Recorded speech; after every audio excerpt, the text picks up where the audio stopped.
Salut à tous, je suis Zamblé et je vous souhaite la bienvenue sur notre page.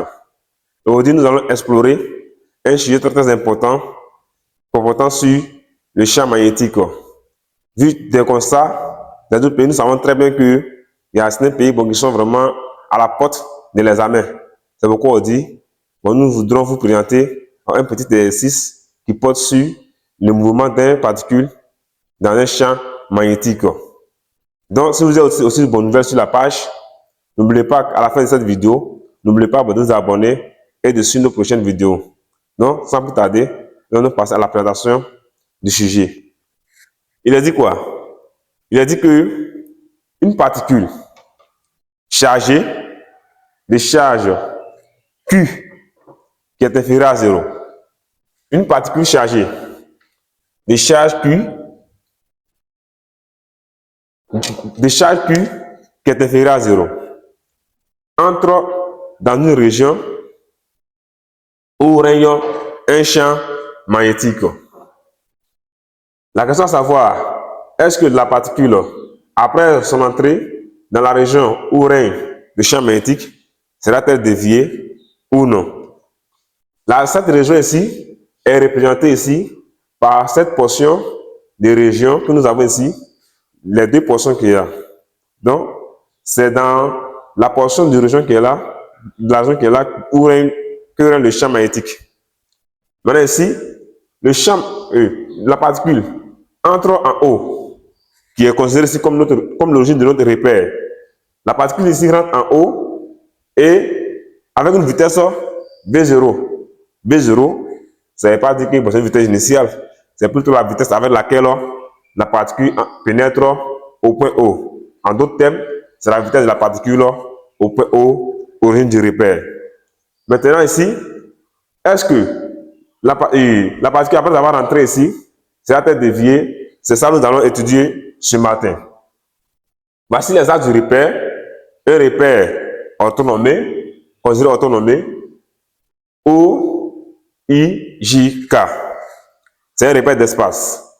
Ici, mais seulement que c'est le plan OIJ qui nous est représenté ici sur la figure.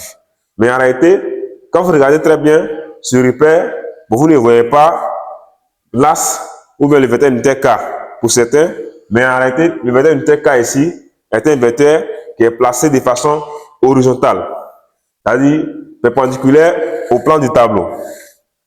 Maintenant, le vecteur unitaire J, I et puis J, le I va dans le sens positif, c'est-à-dire le I va dans le sens de la vitesse V0, le J est ascendant, et puis le vecteur unitaire K a pour direction, c'est-à-dire le vecteur unitaire K a pour direction la perpendiculaire au tableau, mais son sens en réalité, comme vous le voyez ici, ceci veut dire que le vecteur unitaire K est entrant. Ça veut dire que le vecteur unitaire K fuit vos yeux. Également aussi, pour le champ magnétique B, quand vous voyez cela, ça veut souvent dire que le champ magnétique B est non seulement perpendiculaire au plan du tableau, mais son sens aussi est entrant. Donc ici, le champ magnétique B est suivant le vecteur unitaire K. Dans ce repère d'espace que nous allons étudier. Ici aussi, la vitesse V0 est suivant le vecteur unitaire I, du sens positif. V0 et I ont le même sens. Autrement dit, les deux vecteurs sont collinéaires. B et puis K aussi sont du même sens. Autrement dit aussi, les deux vecteurs sont collinéaires. Ok. Mais est-ce que la force magnétique est donc collinéaire à quel vecteur? Nous allons voir tout à l'heure. Pourquoi la force magnétique est représentée comme ça? Avant tout, les deux informations que nous avons au début de notre exercice, c'était le sens du vecteur V0, avec la vitesse des particules, et puis aussi le sens du champ magnétique B. Or, si nous avons la direction ou les informations sur ces deux vecteurs, avec le champ magnétique B et le vecteur vitesse, on peut donc, à travers la règle de la main droite, que vous appelez la règle de la main droite, on peut donc indiquer le sens du champ magnétique. Bon, le sens de la force magnétique, on va appeler aussi la force de Lorentz. Ici, d'après la règle, le principe de la main droite, on dit quoi? Que la paume indique le sens du champ B. Et les 4 doigts vont indiquer le sens du vecteur QV. Le sens du vecteur QV. Et le pouce indique le sens de la force magnétique. Donc, comment savoir pourquoi la force magnétique se dirige dans cette direction? En réalité, lorsque nous sommes au point O ici, il n'y a pas de force magnétique ici. Vous voyez? C'est le point où la particule venait juste de rentrer. Donc, c'est lorsque la particule pénètre en haut, que la particule pénètre dans cette région, que nous allons, à cause de la présence du champ magnétique qui rentre dans cette région, que nous allons avoir les sens de la force magnétique de Lorentz. Donc ici, si vous regardez très bien, on va donc donner le sens de la force magnétique de Lorentz FM en se basant sur le sens du champ magnétique B et le sens de la vitesse V0. Comme le principe de la main droite, vous avez plusieurs principes comme le bonhomme d'Ampère ou bien le principe aussi des 3 doigts. Ici, le champ magnétique est entrant. Son sens, sa direction est perpendiculaire au tableau, au plan du tableau, et son sens est entrant. Puis le vecteur vitesse V0 ici est aussi perpendiculaire à B, puisque ici, nous avons tout simplement dit que le champ B et le vecteur unitaire K sont collinéaires. Or, le vecteur unitaire K et le vecteur unitaire I sont les axes du repère, qui est un repère orthogonal. Donc, ça veut dire ici que, puisque I et K et puis I sont perpendiculaires, ça veut seulement dire que la direction du champ magnétique B et la vitesse V0 aussi sont perpendiculaires. Donc, je vais donc représenter ça. Suivez très bien. La paume indique le sens du champ magnétique B. Les 4 doigts, ça indique le sens du vecteur QV. Et le pouce maintenant, là, ça indique le sens du champ magnétique B. Étant donné que le champ B est entrant, donc ma paume là va regarder dans le tableau. Ne va pas vous regarder. Elle sera opposée à vous. Maintenant, la paume c'est fait comme ça. Est-ce que c'est comme ça que je vais faire? Le pouce, ça c'est le sens de la force magnétique de Lorentz. Et les 4 doigts, là c'est le sens du vecteur QV. Mais si nous n'avons pas QV, ça c'est plutôt la vitesse V. Donc nous allons chercher la direction et le sens du QV. Étant donné que la charge ici, Q est négatif, et la charge Q ici est négative, est inférieure à 0. Donc, si le V part dans ce sens, comme la charge est Q, le coefficient qui va multiplier le V est négatif, alors QV va aller dans le sens opposé au sens de V. Donc, si QV va dans le sens opposé, donc je me mets comme ça, ma paume va se diriger dans le sens du champ magnétique B et mes 4 doigts dans le sens de QV, puisque V vient comme ça, étant donné que Q est négatif. Donc, je place comme ça. Ma paume va dans le sens de QV et du champ B et les 4 doigts dans le sens de QV. Vous voyez que le pouce ici se dirige effectivement vers le bas. Donc en réalité, ce qui fait que la direction de la force magnétique de Lorentz est le sens de la force magnétique de Lorentz ici est suivant ce vecteur, est descendant. Donc, on va donc passer maintenant aux questions, à la lecture des questions. La question numéro 1, donc il a demandé de montrer que le vecteur accélération du champ magnétique est bon, de la particule ici, dans ce champ, dans la région où est le champ magnétique B, est égal au vecteur QV vectoriel. L'expression qui est là, ça veut souvent dire vectoriel. C'est le produit vectoriel de QV par le champ magnétique B divisé par la masse du système. 2, il est dit de montrer que le vecteur vitesse B est égal au vecteur vitesse V0 est égal à une constante. Ça veut dire de montrer souvent que la vitesse de la particule, après avoir pénétré dans la région où est le champ magnétique, est une constante. Puis, on déduit la nature du mouvement. 3, montrer que le mouvement est plan et a lieu dans le plan X ou Y. Ça veut dire dans ce plan. On va montrer que le mouvement de la particule a lieu seulement dans ce plan, dans le plan X, O, Y. Comment montrer cela? On verra ça tout à l'heure. 4. Montrer que le rayon de la courbure, le rayon de cette courbure, que nous avons noté ici R, peut s'écrire sous cette forme. M, la masse du système fois la vitesse, divisé par la valeur absolue de la charge par le champ B. Pourquoi on a noté donc la charge ici en valeur absolue? Parce que s'il est dit que la charge ici est négative. Or, le rayon, c'est une grandeur positive. C'est pourquoi vous voyez cette grandeur-là en valeur absolue. Puisque la masse et la vitesse ici, la norme de la masse et la norme du champ magnétique et la masse ici sont des grandeurs positives. Puis on dit plus en déduit la nature de la trajectoire et la nature du mouvement. 5. Démontrer que la norme du vecteur quantité de mouvement est égale à P égale à R, le long de la courbure, fois le champ magnétique, par la charge des électrons. 5 et 6. Montrer que la vitesse angulaire, puisque la trajectoire ici est circulaire. Bon, si anticiper la question, on verra comment on va analyser.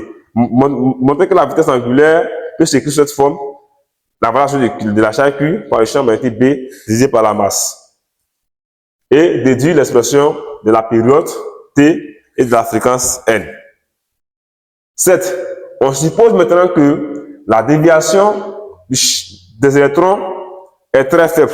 Quand on parle de déviation, ce n'est rien d'autre que l'angle θ que nous avons ici. L'angle de déviation. L'angle θ que nous avons ici, nous avons donc, ça, il y a une confusion. L'angle θ que nous avons ici est très faible. C'est ce que ça veut dire.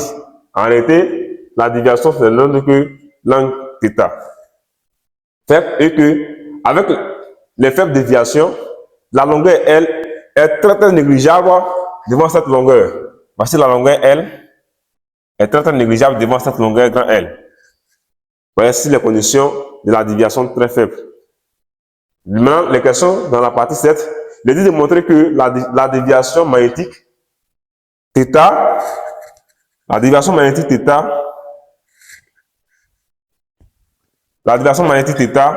est égale à la base de Q fois le champ magnétique B fois la longueur L sur MV. B, montrer que la déflexion, c'est la distance entre le point d'impact lorsque la particule sortira de la région où le champ magnétique B et où la particule va venir s'implanter sur l'écran. C'est son point d'impact sur l'écran, la distance entre son point d'impact sur l'écran et l'origine O'. Donc c'est cette distance O', P, qui n'est autre que la déflexion. On va terminer cela tout à l'heure.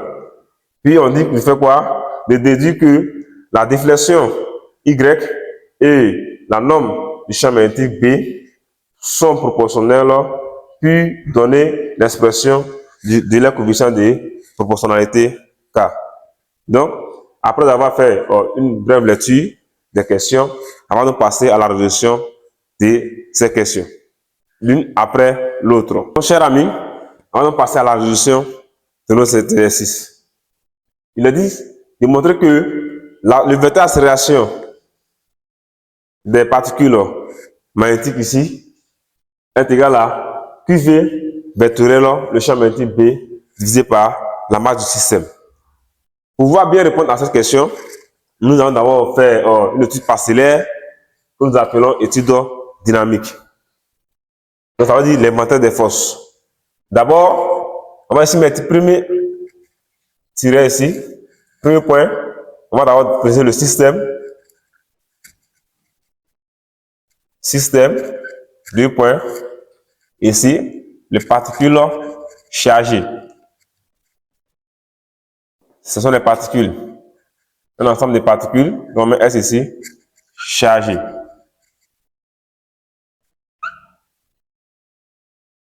Les particules chargées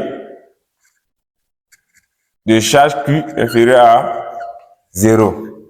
Voici le système. On va donc présenter le référentiel dans lequel nous travaillons. Premier tiré. Référentiel terrestre supposé galiléen. 30 points. Précisez donc le repère dans lequel nous travaillons. C'est très important. Repère, 2 points, O, I, J, K. Voici le repère d'étude.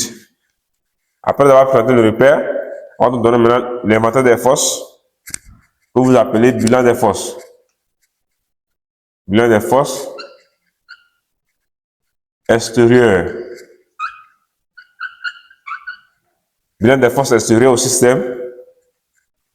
Nous avons ici, présentement, dans cette recherche d'espace ici, le poids des particules ici est négligeable devant la force magnétique de l'OS.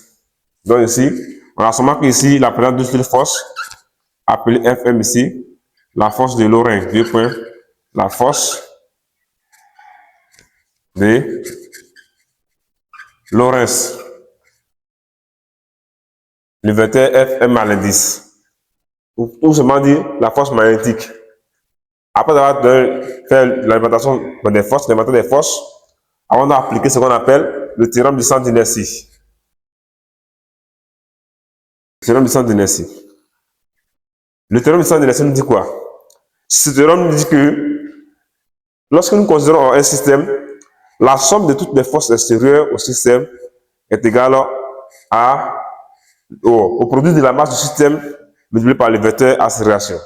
Donc, avec une expression mathématique, la somme de toutes les forces extérieures au système est égale à M, qui est la masse du système, fois le vecteur accélération. Étant donné que ici nous avons seulement qu'une seule force, donc cette expression va engendrer Fm, la force, le vecteur force de Lorentz, qui est égal à M fois le vecteur accélération. Donc lorsque je tire le vecteur accélération dans cette relation, j'aurai que quoi? Le vecteur accélération A, c'est égal à 1 sur M multiplié par la force magnétique de Lorentz. Voici le vecteur accélération. Est-ce que cette relation que j'ai terminée ici, elle est conforme à la relation demandée? Non, elle n'est pas encore conforme à la relation demandée. Qu'est-ce que je sais? Or, je sais que l'expression de la force magnétique de Lorentz en fonction du champ magnétique B et le vecteur vitesse QV est la suivante. C'est égal à QV vectoriel le champ magnétique B. Donc, je vais remplacer le vecteur Fm par son expression. Et j'aurai ici le vecteur accélération A, c'est égal à quoi? Q, V, vectoriel, le champ magnétique B, divisé par la masse du système. Donc, voici donc le vecteur accélération, comme on m'a demandé de montrer dans la première question. Donc, nous avons fini avec la première question. Si vous avez des préoccupations, n'oubliez pas de nous écrire en commentaire et nous verrons comment vous répondre. On va donc passer à la question suivante. La question suivante, il est demandé ici de montrer que, la question suivante,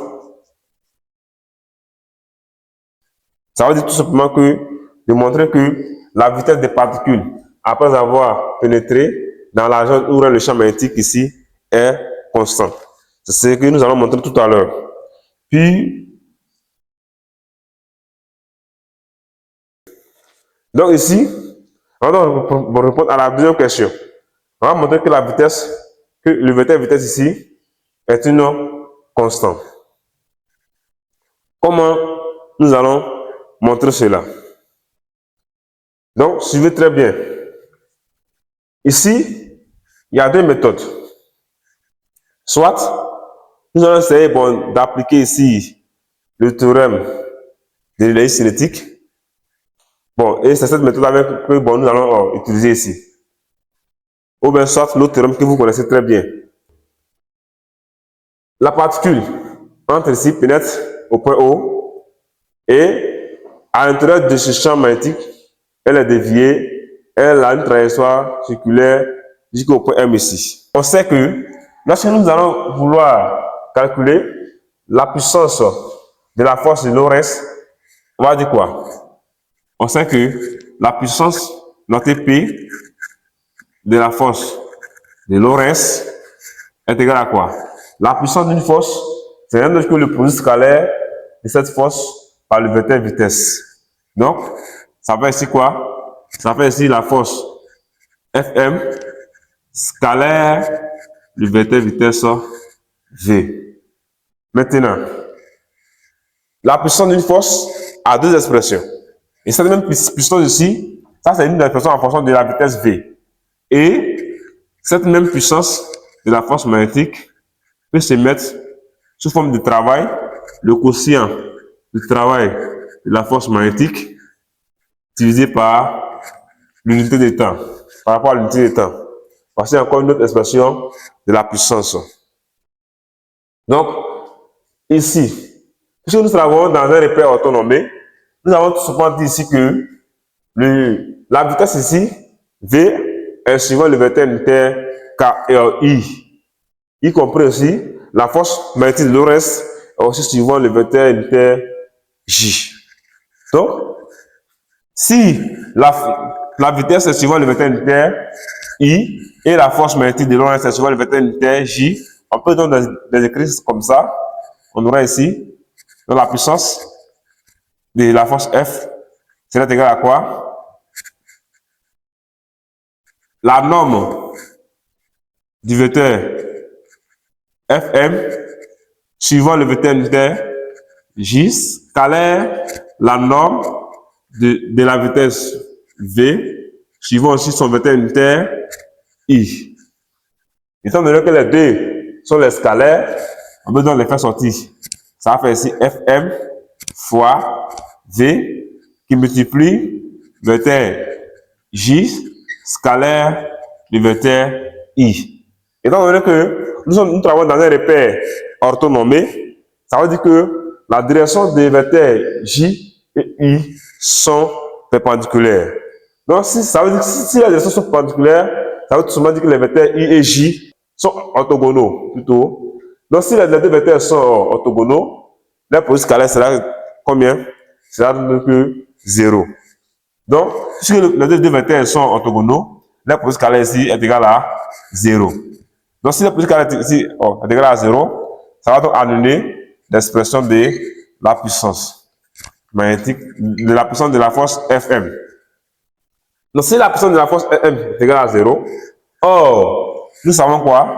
Nous savons que cette puissance-là a aussi une autre expression en fonction du travail. Ça veut dire Fm, P de Fm égale à quoi? Le travail de la force magnétique, Fm divisé par le temps T. Donc, on va donc remplacer la puissance de la force F dans cette relation. Et nous aurons quoi? Le travail de la force magnétique divisé par le temps T égale à 0. Ok. Ici, nous avons ici une fraction devant nous ici qui est égale à 0. Une fraction nulle. Oh, mes amis, une fraction est nulle. Quand est-ce qu'une fraction est nulle? Sachant que le temps T ici est différent de 0, une fraction est nulle lorsque son numérateur est nul.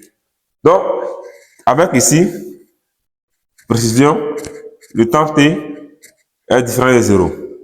Donc ici, si le temps T est différent de 0 et que ce rapport est nul, cela peut engendrer tout souvent que ce n'est que l'expression du travail de la force magnétique qui est égale à 0.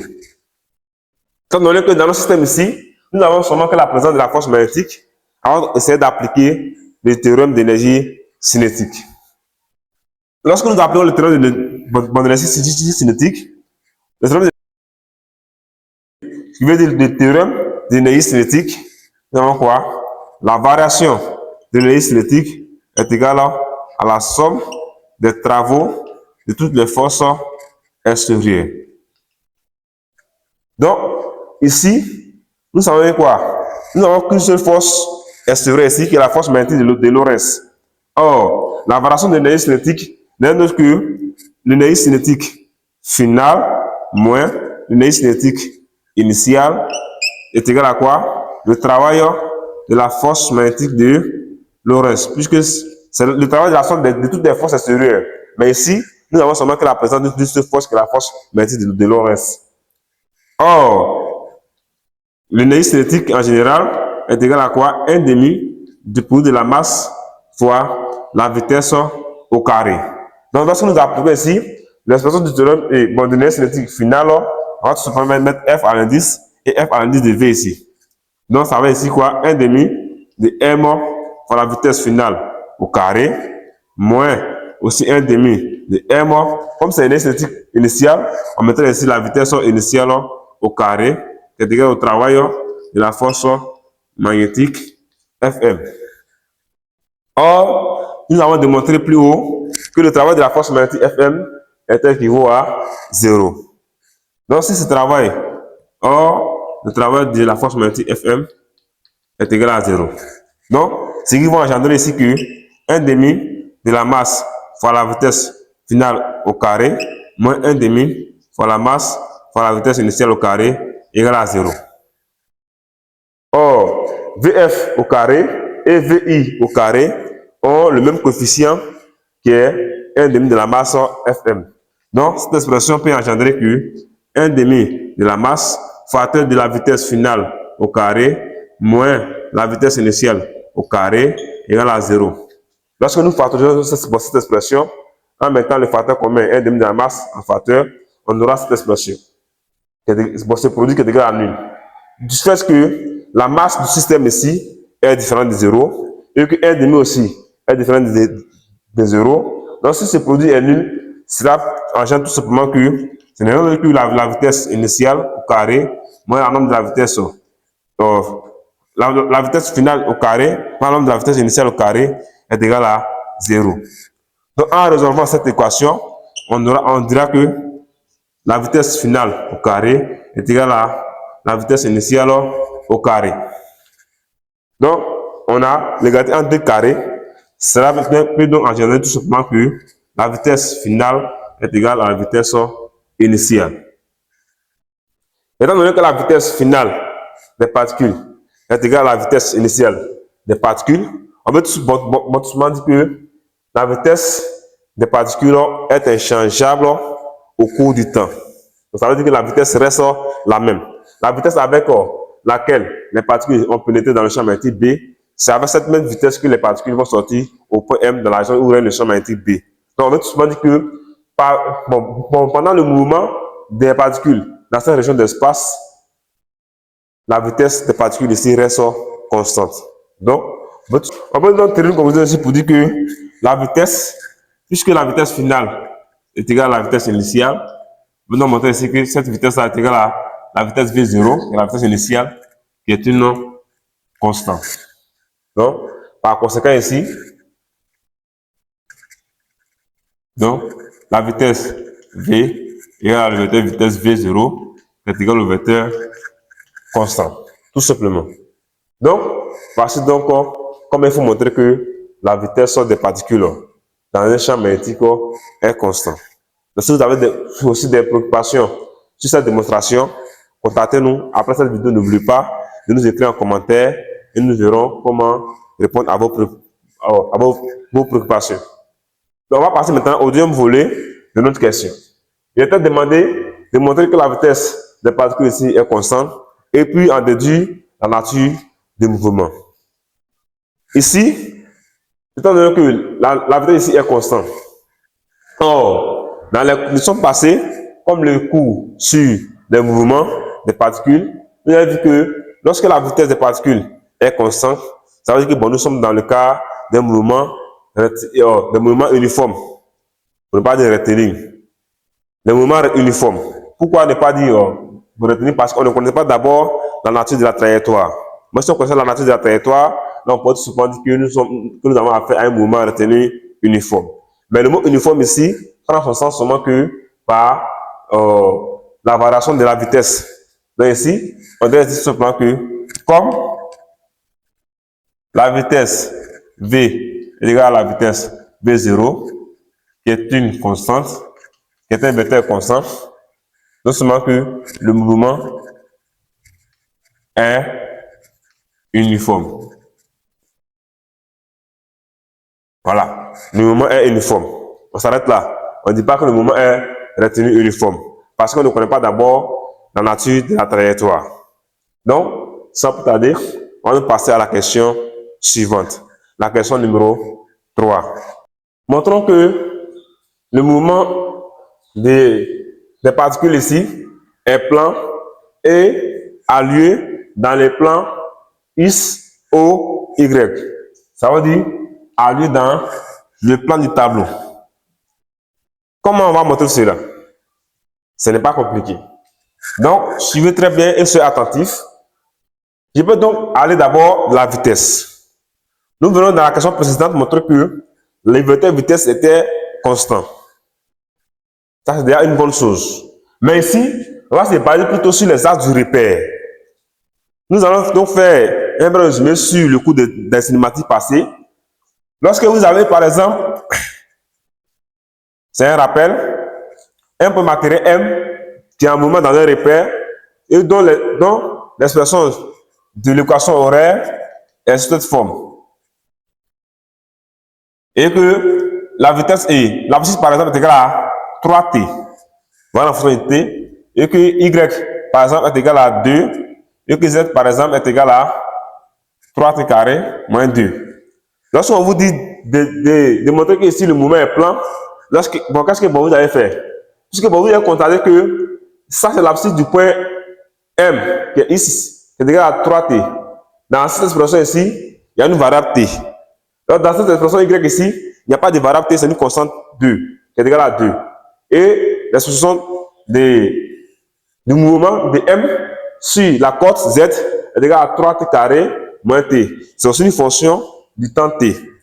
Lorsqu'on vous dit de montrer, ou même de montrer que le mouvement de ce point matériel qui a pour équation horaire, c'est tout dans un plan. Lorsque nous prenons toutes les trois axes de l'espace, et bon, du plan X, Y, Z, c'est l'espace. Maintenant, lorsque, ici, pour qu'on remarque, il a dit que ici, lorsqu'il y a une composante du point M qui est une constante, automatiquement, on dira que par rapport à cette constante, par rapport à cette composante-là, sur cet axe-là, toutes les personnes qui sont sur cet axe verront le point M comme fixe. Ça veut dire que le mouvement du point M ici, par rapport à l'axe OY ici, est fixe et n'est pas en mouvement.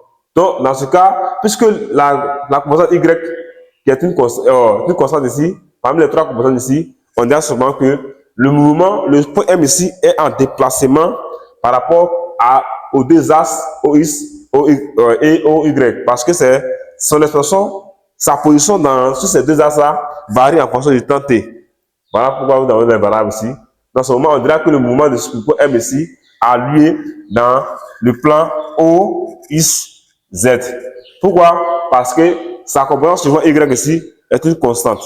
Donc, c'est juste ce principe que nous allons nous baser tout à l'heure. Donc, c'était juste un petit résumé. Ici, les équations auraient donné. Mais sur quoi nous allons donc nous baser alors? On va se baser sur la vitesse. Il a dit ici que le vecteur vitesse ici est suivant quelle direction? Est suivant le vecteur unitaire K et I ici. On a quoi? On a le vecteur accélération qui est égal à quoi? Le vecteur QV vectoriel, le vecteur champ magnétique divisé par la masse. Or, nous savons quoi? Par définition du produit vectoriel, si par exemple un vecteur V vectoriel, un vecteur V2 est égal à un vecteur V3, ça veut tout simplement dire que ces trois vecteurs-là sont orthogonaux entre eux. Ça veut dire que le vecteur V1 est perpendiculaire à la direction du vecteur V3 et le vecteur V2 aussi est perpendiculaire à la direction du vecteur V3 et les deux vecteurs aussi, ils sont aussi perpendiculaires entre eux. Donc, on se parle sur la définition du produit vectoriel des deux vecteurs qui donnent un vecteur. Puisque si le vecteur est accélération, dans le produit vectoriel de ces deux vecteurs, on a tout simplement que la direction de tous ces vecteurs ici sont perpendiculaires. Vous voyez? Et eux, ils sont perpendiculaires. Donc, on dirait ici que quoi? Cette relation ici implique que V, la direction de V est perpendiculaire à la direction du champ magnétique B, avec cette relation vectorielle que nous avons ici. Donc, si la direction du champ magnétique est perpendiculaire à la direction du vecteur est perpendiculaire à la direction du champ magnétique B, or, qu'est-ce que nous savons? Nous savons que le champ magnétique B est suivant le vecteur unitaire K. C'est ce que nous avons dit ici, que le champ magnétique, vous voyez que les deux ont même sens, même direction.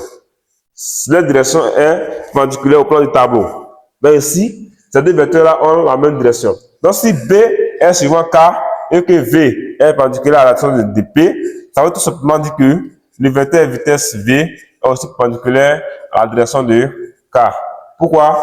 Cette expression ici, par exemple, ça implique que le vecteur B ici est parallèle mais collinéaire au vecteur K. Lorsque si le vecteur V, magnétique B, est collinéaire au vecteur K, et que le vecteur V est orthogonal au vecteur B, ça veut tout simplement engendrer que le vecteur vitesse V est perpendiculaire au vecteur vitesse et au vecteur unitaire K. Donc, ainsi, par exemple, V est perpendiculaire à K, ça veut tout simplement dire que la composante du vecteur vitesse V suivant K sera comment? Sera nul. Vous voyez, lorsque deux vecteurs sont orthogonaux, alors l'image de l'un sur la direction de l'autre est nulle. C'est ce que vous devez retenir. Or, dans cette relation, elle implique que la vitesse V suivant la cote Z, ça veut souvent dire que le K ici, c'est le vecteur unitaire suivant la direction de OZ. Ça veut dire que la vitesse ici, qui est égale à quoi? Qui est égale à V scalaire, la direction de K, du fait que les deux vecteurs soient orthogonaux, ça veut dire que leur produit scalaire est nul. Donc ça engendre que la vitesse V suivant Z aussi est nulle.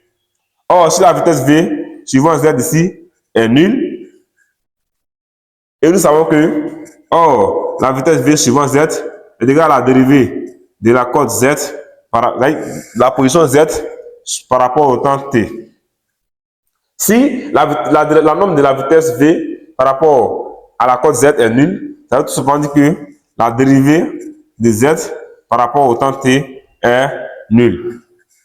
Chers amis, à quelles conditions la dérivée de Z par rapport au temps T est nulle? La dérivée est nulle lorsque ce nombre-là est constant. Donc, ça veut tout simplement dire que ici, Z est égal à Z0, qui est une constante. Voilà pourquoi sa dérivée ici donne 0.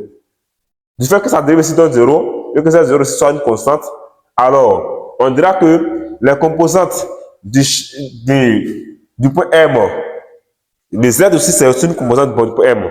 Ça veut dire que le point M ici a pour coordonnées X, Y et puis Z. Donc on va dire qu'il y a une composante de ce point M là qui est une constante. Qui ne donne que Z. Donc, ça veut tout simplement dire que puisque l'image, ou bien, si la composante Z du point M est une constante, ça veut dire quoi? Ça veut dire que pendant le mouvement du point Z sur le repère d'espace, par rapport à l'axe OZ là, M est fixe. Vous voyez? Par rapport à l'axe OZ, M n'est pas en mouvement. On dit que voilà pourquoi sa position par rapport à l'axe OZ est une constante. Ça veut dire qu'elle est fixe. Or, par rapport à l'axe OX et OY, le point M est en mouvement. Donc, puisque le point M, sa position ne change pas par rapport à l'axe OZ, on dira que le point M là, puisqu'il est fixe par rapport à l'axe OZ là, ce point M là n'est pas en mouvement par rapport à l'axe OZ. Puisque un point est en mouvement lorsque sa position sur un axe varie au cours du temps. Et que, étant donné que ici M, sa position ne varie pas au cours du temps suivant l'axe OZ, on a supposé que son mouvement, par rapport à l'axe OZ, le point M n'est pas en mouvement. C'est plutôt par rapport aux deux axes OX et OY que le point M ici sera en mouvement. Donc, puisque c'est par rapport à deux axes seulement que le point M est en mouvement, et non à trois axes, on dira tout simplement que le mouvement du point M ici est plan. Donc, le mouvement de M ici est plan. Maintenant, a lieu dans quel plan? Et a lieu dans le plan OX, Y. Sa position varie suivant ces deux axes, OX, OY. Donc ici, le mouvement ici est plan. Donc, chers amis, nous avons fini la troisième question. Le premier volet de la troisième question. Quatrième question. Comment nous allons montrer cela? Suivez très bien. Dans ce cas de figure, on va maintenant travailler, non maintenant dans le repère du plan OX, OY, Z, mais on va donc tout simplement travailler avec la base du flèche que nous beaucoup nous avons ici. Voici que la force Fm se dirige vers le centre. Donc, la force Fm ici, magnétique ici, est une force centripète. Donc, sa direction, ça se fait suivant la normale. C'est-à-dire se dirige vers le centre de la trajectoire. La trajectoire ici décrit un axe sec. Donc, voici le centre du point C ici. Donc, on va donc déterminer le rayon R en fonction de la masse du système, la vitesse des particules, le champ magnétique et la charge Q. Donc, comment nous allons faire? On va donc essayer d'utiliser l'expression de la réaction et de l'accélération dans la base des freins neige. Donc, on va donc considérons la base des freins neige appelée.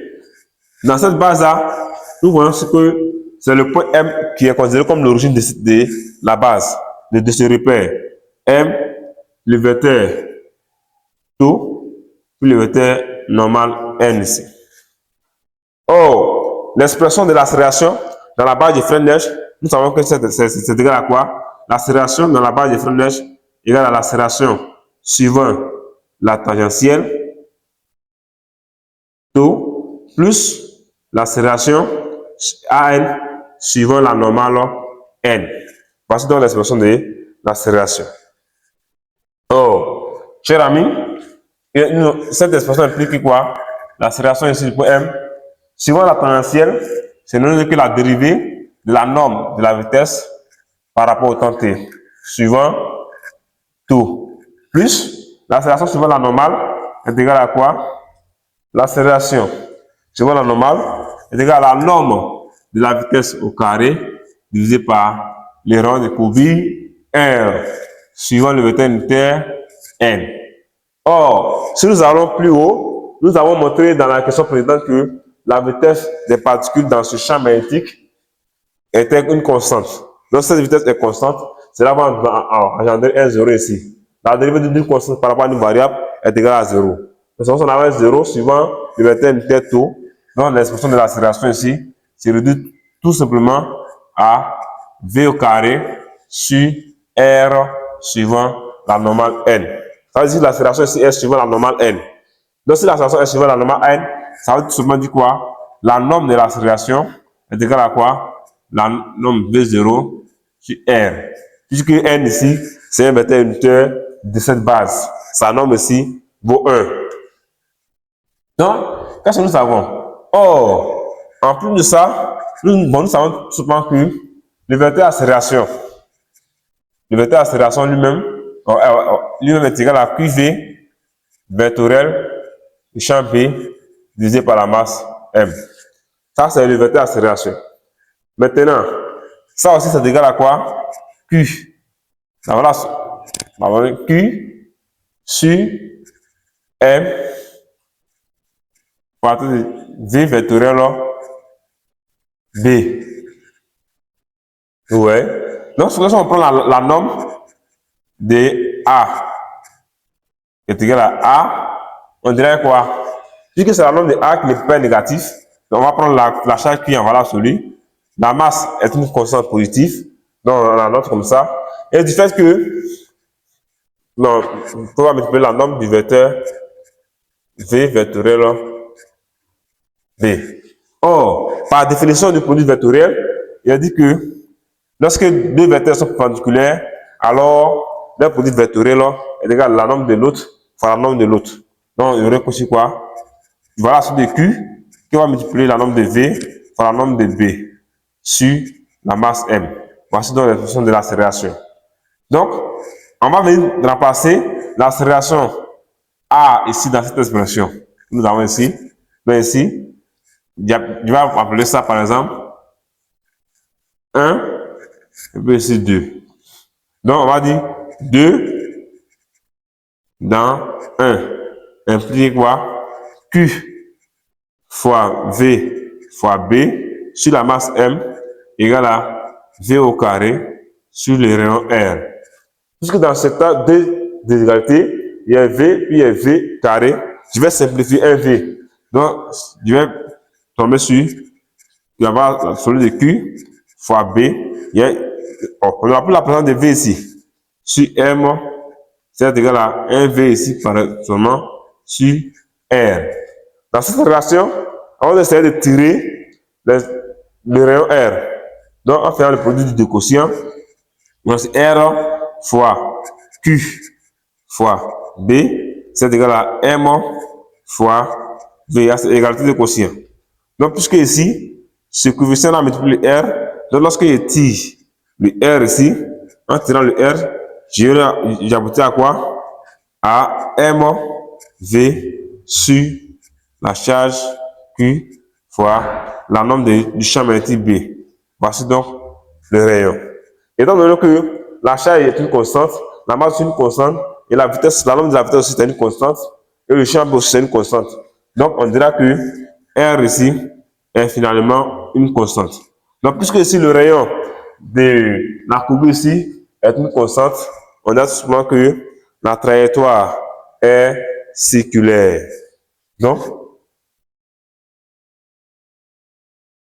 la trajectoire est un cercle. OK? Est un cercle de rayon R, qui est une constante, qui est égale à ça. Donc, puisque la trajectoire ici est un cercle, donc, le mouvement des particules est donc circulaire. C'est pour ça que le mouvement est déjà circulaire. Parce que pourquoi? Parce que la trajectoire est un cercle circulaire uniforme. Uniforme pourquoi? Parce que la vitesse est une constante et la trajectoire est un cercle. Voilà pourquoi on dit le mouvement est circulaire uniforme. Donc, chers amis, on a fini avec la troisième et la quatrième question. On va donc aborder avec la cinquième question.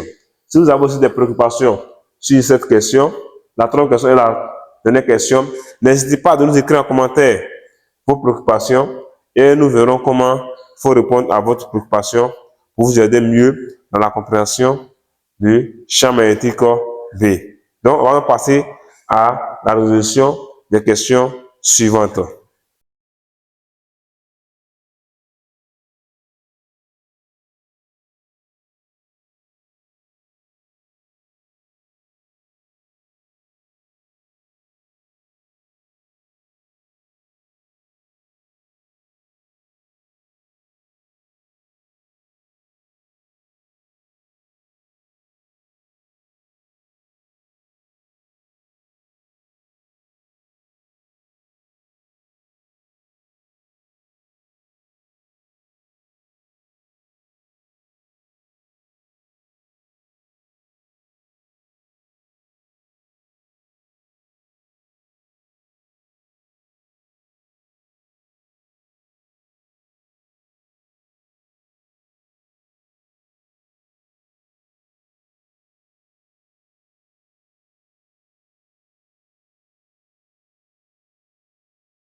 Donc, chers amis, comme le micro était éteint, ici, on a dit pour montrer que la déviation, c'était l'expression de la déviation.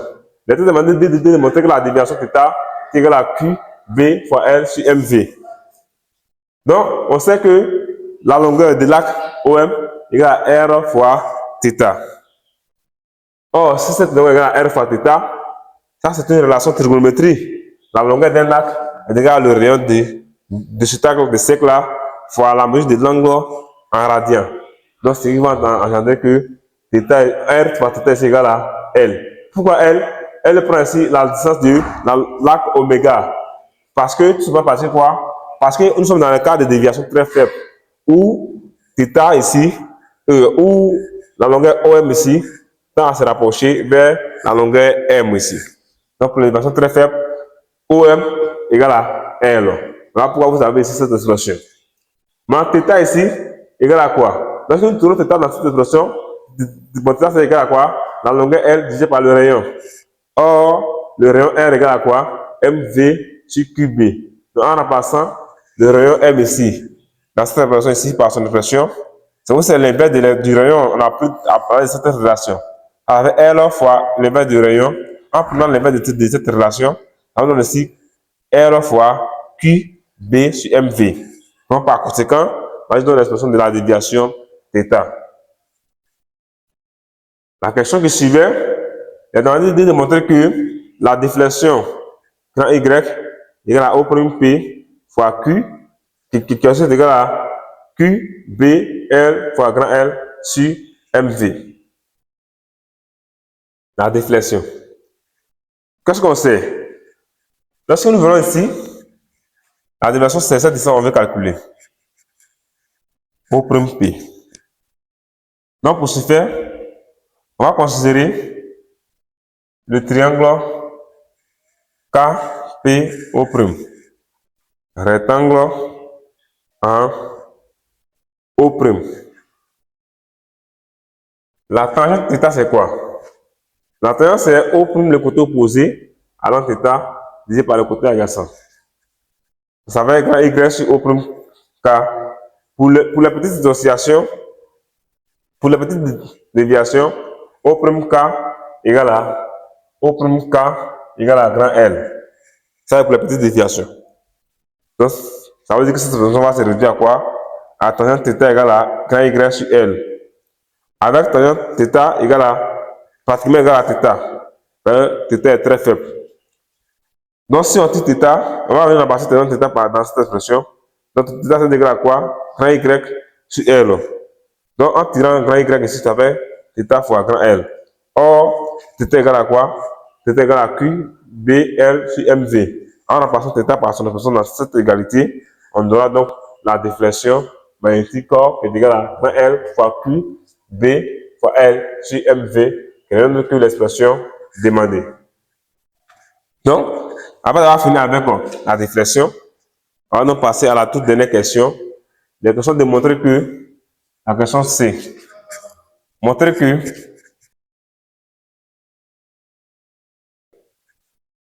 les deux sont proportionnels. Donc ici, qu'est-ce qu'on va faire? On a quoi? On a la déflexion Y égale à quoi? L fois Q fois L sur MV fois B. Donc, en posant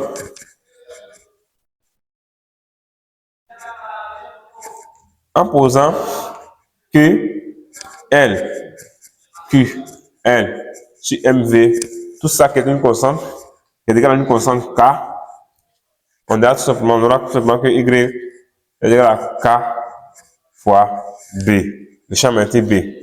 Dans cette relation, à l'aide de cette relation, on va tout simplement dire que donc, la déflexion Y et la norme du champ magnétique B sont proportionnelles. Sont proportionnelles. Avec quoi? Pour coefficient. Avec pour coefficient.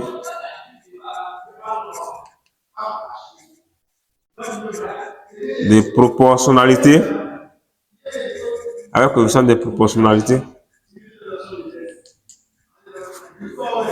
K est égal à L fois Q, L sur MV.